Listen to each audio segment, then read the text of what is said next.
اور وادی مقدس میں رہے۔ تو اب سنیں، فرشتوں نے اللہ کے بارگاہ میں سوال کیا، کیونکہ اللہ نے قرآن میں فرمایا وَاتَّخَذَ اللَّهُ إِبْرَاهِيمَ خَلِيلًا، کہ اللہ نے ابراہیم کو اپنا گہرا دوست بنایا۔ اللہ نے بنایا، اس کو بنایا ابراہیم علیہ السلام کو اپنا گہرا دوست بنایا۔ تو اتنی التجا اور دعا کے بعد بڑھاپے میں 20 سال کا عرصہ گزر جانے کے بعد جب اسماعیل علیہ السلام پیدا ہوئے تو آپ جانتے ہیں کہ بڑھاپے میں اتنی دعا اور التجا کے بعد جب اولاد ہوتی ہے تو ماں باپ کو کتنی محبت ہوتی ہے، اولاد سے محبت ہوتی ہے۔ تو ابراہیم علیہ السلام بھی حضرت اسماعیل علیہ السلام سے پیارے محبت کرنے لگے، اپنے بیٹے سے محبت کرنے لگے۔ تو فرشتے نے اللہ کی بارگاہ میں سوال کیا، معبود تو نے ابراہیم کو اپنا دوست بنایا ہے، خلیل بنایا ہے، مگر یا اللہ تیرے خلیل کا حال تو یہ ہے کہ وہ تو اپنے بیٹے سے محبت کرتا ہے، اپنے بیٹے سے پیار کرتا ہے۔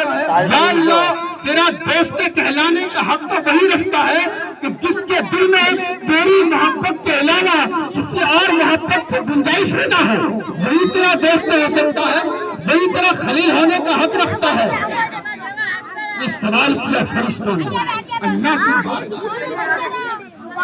اللہ تبارک و تعالیٰ نے، یہی وجہ سے ابراہیم علیہ السلام کا اس طرح سے امتحان لیا کہ اس کے بیٹے کی قربانی کا حق دے دیا۔ کیوں دے دیا؟ تاکہ فرشتوں کے سوال کا جواب ہو جائے اور فرشتوں کو پتہ چل جائے کہ بلا شک و شبہ حضرت ابراہیم علیہ السلام اللہ کے خلیل اور دوست ہیں۔ 9ویں ذی الحجہ کی رات آتی ہے، ابراہیم علیہ السلام خواب دیکھتے ہیں۔ توجہ 9ویں ذی الحجہ کی رات آتی ہے، ابراہیم علیہ السلام خواب دیکھتے ہیں، ایک فرشتہ اللہ کا پیغام سناتا ہے، ایک فرشتہ اللہ کا پیغام سناتا ہے، ابراہیم قربانی کرو، قربانی کرو۔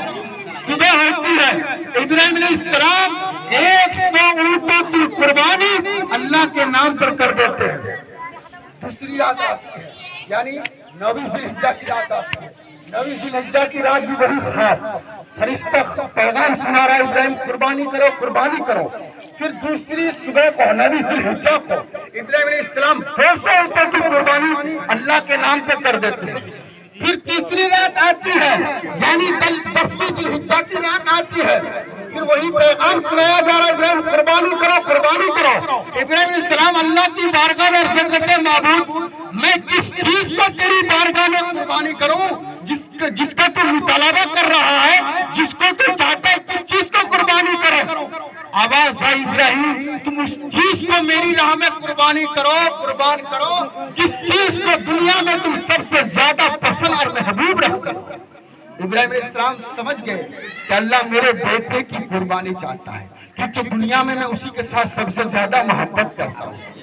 ابراہیم علیہ السلام نے اپنی بیوی حضرت ہاجرہ سے کہا، اور اس وقت حضرت اسماعیل علیہ السلام کی عمر 7 سال تھی اور دوسری روایت کے مطابق 13 سال تھی، 2 روایت ملتی ہیں۔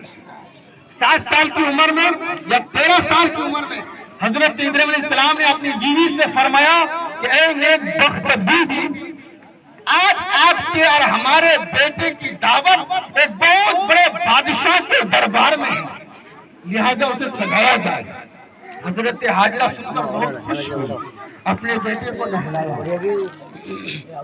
تیل ڈالا، سرما ڈالا، بالوں میں کنگھی کی، دلہا بنا کر اپنے باپ کے ساتھ کر دیا۔ ادھر حضرت ابراہیم علیہ السلام اپنی آستین میں رسی لے لی، چھری لے لی، اور مکہ معظمہ سے